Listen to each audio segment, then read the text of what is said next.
lettre E. Vous nous rejoignez en direct aussi sur BFM Sport, puisque vous le savez, on est en simultané sur RMC BFM Sport.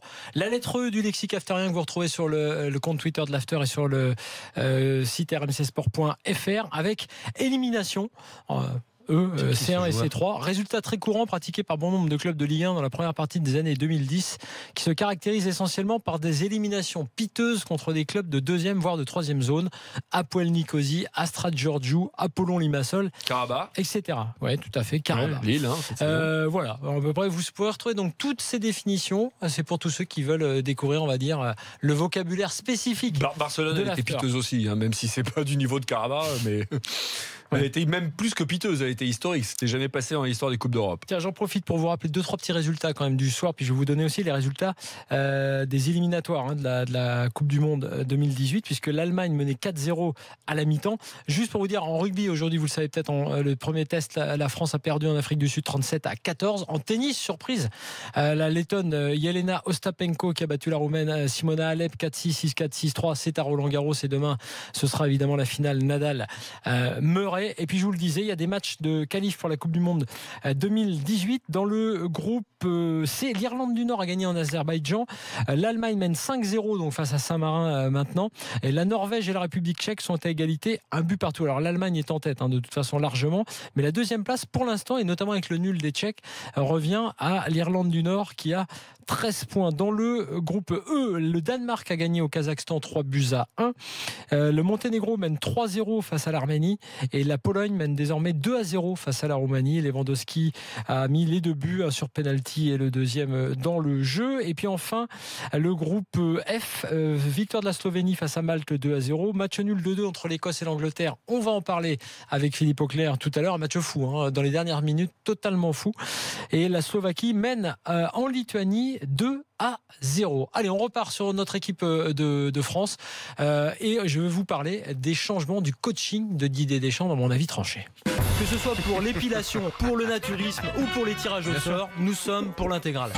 Alors, on peut dire beaucoup de choses de Didier Deschamps, mais on va dire évoquer sa chance, mais aussi sa culture de la gagne, son certain talent évidemment pour cela.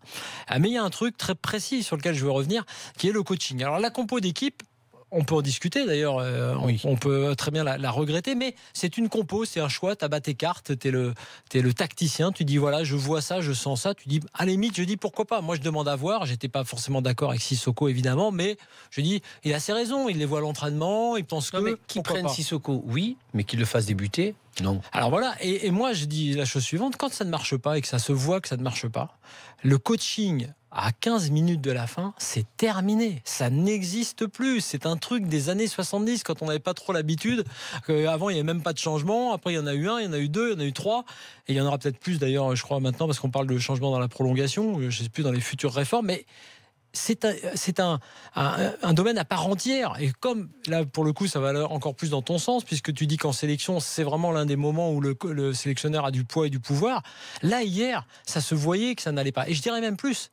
J'aurais bien voulu voir un coach qui, même menant à 1-0, ce qui aurait été possible après le but de Giroud, changeait des choses à la mi-temps, même avec cet avantage de score. Mais là, en plus, tu prends le but derrière parce que tu t'aperçois qu'il y a des problèmes. Tu vois qu'il y a des choses qui ne vont pas. Que tu changes à la mi-temps ou à la 55e, mais que tu changes quelque chose. Là, Deschamps n'a pas été bon dans la compo de départ. Ok, ça lui arrive souvent. Une compo conservatrice qui va contre aussi le moment. On est en fin de saison. Il a mis des joueurs qui avaient beaucoup joué. Enfin, je parle pas de Sissoko, mais par exemple pour Griezmann et autres aussi. Ouais. Et à l'inverse, voilà ce que je veux dire. Il a mis à la fois des joueurs qui avaient beaucoup joué, entre guillemets peut-être un peu éreintés, et à la fois des joueurs comme Sissoko qui se sont retrouvés perdus parce qu'ils avaient trop peu joué. Donc, sans doute, il s'est planté dans la compo de départ, mais il a renforcé cette erreur, je dirais, avec ce coaching tardif. Et si tu n'avais pas de banc, comme ça a été le cas aussi en équipe de France à une époque, tu pourrais te dire oui, mais tu as qui sur le banc? C'est pas grave, laisse l'équipe titulaire, on n'a pas mieux. Mais non, on a mieux. On avait sans doute sur le banc des joueurs qui auraient mérité hier d'être titulaires. Et tu les lances, certains à 7 minutes de la fin. Le coaching de Deschamps, quand on l'observe au fil des années, on s'aperçoit qu'évidemment, comme beaucoup, c'est un coaching tardif, c'est un coaching très souvent dicté, même pas seulement par les événements, mais effectivement un coaching habituel. On se souvient, c'est une critique qu'on a fait de manière récurrente à Domenech, c'était une des plus grosses critiques qu'on pouvait faire, c'était très fréquent aussi. Blanc également, c'était ça. Et on a vu de plus en plus en Ligue 1, Bielsa évidemment le fait très souvent, à la 45e minute, un changement. Ce changement, il est d'ailleurs souvent un aveu d'échec pour le coach. Et donc, moi je trouve que ce coaching-là, il révèle quelque chose, puisqu'on parlait du jeu et de la façon de voir le jeu. C'est que Deschamps, il est frileux à l'heure d'aborder les matchs, on le voit dans sa compo d'équipe de base, et il est conservateur, il a du mal à changer quand le match est déjà débuté. Avant de vous donner la parole, on va juste l'écouter, parce qu'évidemment c'est une des questions qui lui a été posée après le match hier en Suède. Didier Deschamps, le sélectionneur des Bleus, au micro de Tristan Molinari. C'était possible, je l'ai fait là parce que je l'ai senti là, que ce soit Thomas ou Kylian, quand ils sont rentrés, ils ont emporté dynamisme, vivacité, ils ont mis un coup d'accélérateur, l'équipe de Suède fatigué, reculé plus, resté à peu près un gros quart d'heure. Ça aurait pu aussi, mais comme ça s'est pas passé comme ça. Mais l'idée c'était ça, de mettre de la vitesse, de la vivacité sur cette fin de match. Ali, François Ali, à ton avis sur ce déjà, coaching? Je ne suis pas d'accord que sous prétexte que tu fais un changement à la mi-temps, à la 45e, c'est une preuve d'échec, au contraire. Le coach, il sert à quelque chose. Le coach, il n'est pas là juste pour faire l'équipe et attendre à la fin du match pour dire s'il y a un blessé ou s'il y a un joueur qui est vraiment pas bon du tout, qui passe une mauvaise soirée, ben je vais le changer. Non, il doit aussi agir. Là, sur le coup, à la rigueur, il est plus en réaction parce que on a bien vu que depuis le début, Payet se cherchait. On a vu que Sissoko, avec la saison qu'il a faite, il n'avait pas cette répercussion ou cette percussion, je veux dire, à vraiment enfoncer tout le côté gauche suédois, et qui avait, à un moment ou un autre, un jeu trop latéral. Je pose encore une autre question. Pourquoi, sous prétexte que Varane était blessé et que depuis longtemps il n'est pas là, dès qu'il revient, automatiquement, il a une place de titulaire? Pourquoi? Ça, c'est une point d'interrogation. Alors que Umtiti, il joue dans le meilleur club comme lui, mais lui, il a joué tous les matchs et titulaire à Barcelone, alors que beaucoup de personnes disaient qu'est-ce qu'il va foutre à Barcelone, Umtiti? Mais il a joué tout le match. Il y a du management là. Parce que Varane ne fait pas un match dégueulasse hier soir. Non, pas ça. Mais avant le match, début du match. Avant le match. Ouais. Umtiti a fait plus de matchs titulaires à Barcelone que Varane au Real Madrid. Donc, tu démontres aussi au groupe, en fait, elle est où cette concurrence? On voit qu'en ce moment, il y a beaucoup d'une nouvelle génération qui arrive. Mais si Deschamps ne montre pas qu'il y a vraiment une réelle concurrence, automatiquement, il y a des joueurs qui sont dans leur poste et qui ne bougent pas, et automatiquement, inconsciemment, ils ne se remettent pas en question. Puisque l'Allemagne joue ce soir, on va dire que c'est les SS de l'équipe de France. C'est les sénateurs scouts. Sénateur, parce que, mais quelque part, je le comprends, parce qu'il te faut une base. Il faut que tu donnes un caractère de leadership à certains joueurs, parce qu'il faut qu'ils se l'approprient. C'est pas le sélectionneur qui va mettre une pancarte, une étiquette de leader sur un joueur. C'est au joueur de se l'approprier. Et il y en a quelques-uns quand même qui le font, même s'il n'y a pas un grand leader comme on a connu depuis très longtemps maintenant dans l'équipe de France, trop longtemps. Ok, mais après, le pragmatisme que tu mets, que tu pointes du doigt, Florence, a été toujours celui de Didier Deschamps, joueur, et puis entraîneur, et enfin sélectionneur, parce que c'est l'école de la Juventus qui l'a formé à ça, qu'il est convaincu que c'est ses préceptes, ses principes, et que ça l'a fait gagner beaucoup, souvent. Maintenant, hier, oui, il y avait les remplacements à faire plus tôt, mais je pense aussi qu'il devrait revenir au système qu'il affectionne, qui est le 4-3-3, qui te donne une meilleure assise défensive et qui permet à l'équipe de faire les transitions. C'est les joueurs qui font le système. Mais là, tu les as, ces joueurs, pour faire le 4-3-3. Voilà. Mais sauf qu'il y a des sénateurs à mettre sur le banc. Alors, juste ça, il est frileux aussi. Avant de donner la parole à Issa, avec qui on parlait de Deschamps, juste deux exemples encore sur les coachings. La finale de l'Euro. Cristiano Ronaldo blessé très vite, le Portugal qui défend en gros, et Coman qui n'entre que là 65e de mémoire très tardivement, ou la Biélorussie où il y a 0-0, où tu peux gagner le match mais tu fais des changements poste pour poste. Il y a souvent des choses où on a dit tiens, pourquoi il n'a pas tenté il est comme ça, il a toujours été comme ça. Oui, mais bon. Tu l'as connu joueur, toi aussi, nous tous. Il a toujours été quelqu'un qui pense que ça va passer. À un moment donné, ça va craquer en face, mais faut pas trop que tu te déséquilibres, et il a une frilosité. Oui, c'est pas un joueur, même par rapport au poste qui était le sien, qui allait provoquer forcément l'adversaire. Il attendait que l'adversaire s'use. Je vais donner la parole à Aïssa, juste une petite rectif et tout. J'ai dit Nadal, Murray, bien sûr c'est Nadal Wawrinka demain, puisque Wawrinka a battu Murray et Nadal a battu Thiem. Aïssa est avec nous. Salut Aïssa. Oui, bonsoir messieurs, comment allez-vous ? Salut Aïssa. Merci d'avoir appelé au 32-16 Aïssa. Qu'est-ce que tu penses de Deschamps et de son coaching ? Est-ce que tu es d'accord avec moi déjà ? Alors oui, moi je suis d'accord, ça, il n'y a aucun souci. De toute façon, on sait qu'il est ancré dans une sorte de pragmatisme, il prend ses joueurs, il a déjà une idée de son 11 de départ sur les matchs en qualification directe. Donc moi, la seule question qui me dérange un petit peu, c'est qui vraiment a les clés du jeu en fait en équipe de France. C'est-à-dire que là, normalement, Giroud était censé jouer pour Griezmann, on a Payet qui est censé être le créateur, on a aussi Pogba qui est censé aussi créer du jeu, mais qui est vraiment à la base des actions offensives de l'équipe des Bleus pour l'instant. Moi, j'ai pas vraiment de certitude, je vois pas vraiment ce qu'il cherche dans son schéma. On a l'impression que tout le monde essaie de tirer un petit peu son épingle du jeu à un moment donné. Ça tire un peu trop le ballon, ça veut pas lâcher pour le collectif, il y a trop de répétitions de touches de balle. Donc moi, je voulais savoir vraiment qui c'est vraiment le meneur de jeu de cette équipe en fait, parce que il n'y a pas de meneur de jeu. Il n'y en a pas du tout là. Non, si je dirais que, alors je suis d'accord, il n'y en a pas. Après, dans l'esprit de ce que j'ai pu comprendre de ce jeu qui m'échappe, c'est en gros les clés à Griezmann, pas hier, mais en général. C'est quand même Griezmann qui déclenche. C'est Griezmann qui s'adapte. C'est justement ça qui est très étonnant, c'est-à-dire que normalement le jeu aurait dû être mis en place pour que Griezmann soit dans une sorte de quintessence et qu'il marque des buts, mais on voit qu'au final, en ce moment, celui-là qui marche sur l'eau, c'est quand même Olivier Giroud. On est forcé de constater que c'est lui qui met quand même 17 buts en 17 matchs et qu'au final c'est lui qui marque des buts. Et après moi j'ai un petit bémol avec justement oui les joueurs sont fatigués. C'est des joueurs professionnels, c'est un match qualificatif, on faisait le nul, on était quand même premier du groupe. Là on perd sur une erreur individuelle en plus de notre capitaine, donc je sais pas ce qui lui est passé par la tête à ce moment donné. Mais bon, on va pas quand même lui enlever tout ce qu'il a fait en équipe de France. Mais c'est bien de le dire. Voilà, on va pas quand même. Moi je me pose quand même réellement la question. Est-ce qu'il n'est pas vraiment ancré dans une sorte de pragmatisme à mettre toujours certains joueurs parce qu'ils sont victimes d'un nom, comme Pogba par exemple.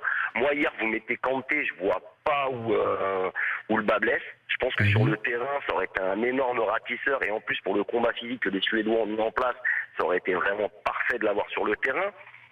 Mais je pense que tu as raison en partie avec ça. Peut-être qu'un des soucis, quand moi je parle de sénateur, c'est que Kanté va aujourd'hui plus facilement accepter d'aller poser son cul sur le banc que Pogba. Ouais, c'est ça, c'est quand même assez problématique. C'est-à-dire qu'au final, il est toujours en train de dire qu'il veut instaurer une sorte de concurrence, mais au final, cette concurrence, on ne la voit pas forcément. Donc, quand on voit que Sissoko, quand même, moi j'aime beaucoup ce joueur parce que c'est quand même le bon soldat qui te rend énormément de service. Ouais, le couteau suisse, oui. Voilà, donc on peut même le mettre latéral droit, il va pas rechigner à la tâche, il va aller jouer. Tu peux le mettre dans les buts, il va quand même aller jouer aussi. Mais c'est quand même assez hallucinant de voir que le gars quand même n'a pas joué quasiment de toute la saison et qu'il est titulaire sur un match qui est quand même assez charnière pour nous et qu'il y avait quand même pas mal d'éléments sur le banc de touche qui auraient pu jouer. Et c'est là où je trouve que c'est assez problématique pour Deschamps. Il est cantonné à une sorte de schéma et au final... Et d'ailleurs hier aussi, les changements, c'est poste pour poste. Ouais, c'est ça, c'est exactement ça. C'est-à-dire qu'il change du poste pour poste. C'est-à-dire qu'il n'y a aucune évolution tactique. Il n'est pas passé en 4-3-3. Il n'a pas fait monter quelqu'un supplémentaire. Et je sais pas, je comprends pas. C'est-à-dire que là, on aurait... Alors, sans dénigrer la Suède, qui a fait un très gros match physique, mais très logiquement, on aurait dû quand même plier le match assez rapidement avec les individualités qu'on a. Il s'est dit, je pense que Ali Deschamps s'est dit à un moment donné, et ce qui lui ressemble aussi, ça va. C'est un match qu'il faut plus que je perde. Et oui, voilà déjà. Voilà, oui, moi c'est exactement ce dont j'ai peur. Et c'est exactement dans cette idée du mental conservateur, du mental de la compo où je blinde d'abord avant d'envisager à gagner. C'est-à-dire que c'est une tournure d'esprit. Ce qui me gêne, c'est que là où on voit en Ligue 1 poindre une autre tournure qui commence à venir, on a pour notre sélection qui représente, qui a la vitrine, on a un sélectionneur qui se dit d'abord attends, déjà je vais assurer mes arrières. Ensuite, il y a un partout, déjà on va pas perdre ce match. Ensuite, je fais mes changements, je vais faire poste pour poste. Tu te dis mais quand est-ce que tu vas à un moment donné affirmer ta force, sachant que tu as une génération avec Lemar, Mbappé, Dembélé, je te parle que de ceux qui étaient sur le banc, même Giroud, même Griezmann, je mets même Benzema dans le groupe qui n'est pas là mais qui était là il y a quelques années. Tu as la Casette. Tu as la Casette, voilà. Cette capacité à pouvoir... Je ne sais pas si vous vous rappelez, rappelez, pour faire un petit retour assez rétroactif, vous vous rappelez de l'intronisation justement de Deschamps en tant que sélectionneur?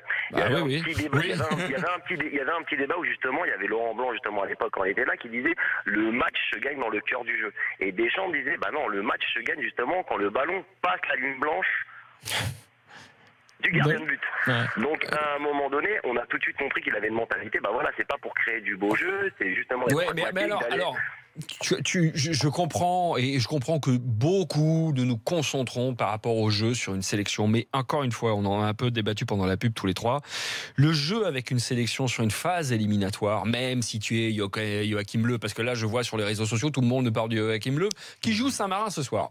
Non, mais sans parler de Saint-Marin. Non mais bon, il y a eu une assise, même contre la France à l'Euro. Il y a eu une assise, ils nous ont baladé les 45 premières minutes. Et quelle balade. Et finalement, ça s'est retourné contre eux. Bref, maintenant, sur une sélection, par rapport déjà à voir les joueurs tout le temps avec toi, c'est une fois tous les 2 ans quand tu te qualifies que tu peux vraiment préparer quelque chose au niveau du jeu, parce que tu as ta matière première sous la main tous les jours, comme dans un club. Voilà pour la question du jeu. Après, je suis entièrement d'accord avec tout ce que vous dites sur le pragmatisme, la frilosité de Deschamps et le fait qu'il réagisse plutôt qu'il n'agisse finalement. Non, on en revient à une chose, et je suis d'accord, François, pour le sélectionneur qui n'a pas beaucoup de temps, c'est le résultat avant tout. Maintenant, le jeu, c'est les joueurs qui le font. Ce n'est pas le sélectionneur. Mais c'est là où je ne suis pas d'accord complètement. Ce sont toujours les joueurs qui font. C'est l'animation offensive de plusieurs joueurs intelligents. Oui, mais ça, et qui sont leaders, qui sont bons. Si tu es à la place de Deschamps, si tu dis j'organise ma défense, j'ai un système défensif qui fonctionne, d'accord. Et derrière, en gros, donnez la balle à Griezmann et faites vos dédoublements comme vous voulez. Non, mais non, Flo, parce que tu dis toi-même, en gros. Bien sûr, mais Flo, t'as raison de dire en gros, parce que c'est pas en gros que ça se passe comme ça. Mais moi, je pense que dans ce qu'on voit de l'équipe de France, c'est comment tu ressors le ballon. Non, mais même déjà dans ce qu'on voit de l'équipe de France là depuis plusieurs matchs, il n'y a pas de proposition et même pas de plan et d'organisation offensive. Sur les phases offensives, il n'y a pas d'organisation. C'est-à-dire que les joueurs progressent. Essayer de progresser sur le terrain selon les. Je vais vous dire un truc, mais je te jure, l'organisation offensive, c'est une question d'inspiration, beaucoup plus que de préparation. On oublie, on a des joueurs de haut niveau qui font ça tout le temps et qui jouent de haut niveau. Bien sûr, avec d'autres partenaires, c'est une chose, mais ces joueurs-là, à un moment, ne se connaissaient pas autant que ça. Donc, mais là, ils se connaissent très bien. Donc, en plus, Giroud, Payet, Griezmann, c'est quand même du haut niveau, technique, physique et d'intelligence de jeu. Mais ça ne suffit pas. Non, s'ils ne se mettent pas au niveau international à cause de cette suffisance en pensant que tu joues la Suède, contre les Allemands ou contre les Italiens, ils vont se mettre totalement différents, minables parce que c'est contre eux. Mais une sélection, c'est de se mettre minable physiquement, techniquement et du haut niveau psychologiquement. Et dans cet ordre, allez, physiquement d'abord. Oui, à chaque match, ils n'ont jamais pu passer au-dessus. Je retire le terme de préparation. Moyenne. Parce que tu prépares la phase offensive, évidemment, et tu la prépares dans la transition défense-attaque. En revanche, c'est de l'inspiration dans la finalité offensive, et notamment dans une sélection.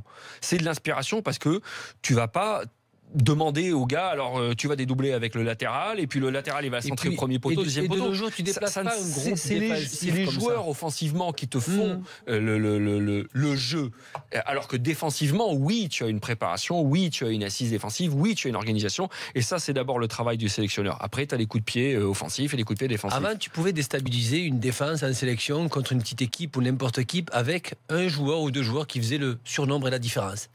De nos jours, toutes les défenses, même tu joues contre le Qatar ou le Kazakhstan ou quoi, ils sont programmés pour bien travailler physiquement, pour bien se placer et tout.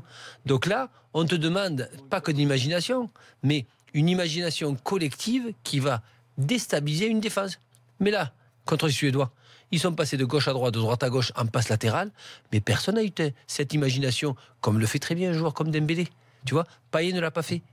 Dembélé le fait très bien. Mais Griezmann et Giroud, on lui demande de finir les actions. Il le fait très bien. Mais Griezmann n'a pas trouvé encore ce qu'il arrive à bien trouver avec l'Atlético. Très bien. Je voulais remercier juste notre auditeur et supporter Aïssa qui était là tout à l'heure. Je voulais dire, il était de Soisy sous Montmorency. Ça m'a rappelé que Louis Saha, il me semble qu'il était de là-bas et que le club avait touché grâce au transfert à Manchester. Tu sais, avec la fameuse reversion de l'UEFA, il avait touché, le club avait touché une somme assez importante pour son budget. Je crois que c'était Soisy sous Montmorency. Et la reversion, ça existe aussi? La pension de reversion, c'est plutôt pour les veuves. Dans le dictionnaire de l'after expat, ça? Non, mais c'est plutôt pour les veuves, je crois. C'est ça. Reversion. La pension de reversion, tu connais? Ça, non, c'est un Quand quelqu'un meurt, c'est la pension que tu verses à la personne qui a perdu son mari, par exemple. Une reversion. Une pension de reversion. Oui, la veuve, quoi. Ouais, la veuve. C'est un changement d'elle. Toi, tu connais plus que. Non, changement d'aile, c'est une transversale. Toi, tu connais plus la veuve Clicquot. Clicquot, ça me va très bien. Arrête-toi là. Je dois vous dire que le sondage qu'on a lancé sur le fait de savoir si je devais continuer l'after avec ou sans veste, qui est quand même assez important. Alors 554 votes quand même. Il y a un vrai vote demain, d'ailleurs, pour le coup. 64% veulent que j'enlève la veste, donc je vais tomber la veste après la pause dans quelques instants. La chemise. C'est vous qui décidez dans l'after. Et il y a des tweetos très drôles qui derrière ont mis est-ce que maintenant on va faire un vote l'after avec ou sans Florent Gautreau? Bah allez-y. Oh, ça c'est pas sympa. Faut finir. Non, ça faut c'est faire pas attention sympa. à ce que vous mettez parce que sinon je m'en vais. Ça va être l'affaire ou trop. Allez, dans quelques instants, on va continuer à parler foot, mais on va revenir sur la Ligue 1 avec Saint-Etienne au programme, notamment Saint-Etienne qui a peut-être déjà son nouvel entraîneur. À tout de suite dans l'after.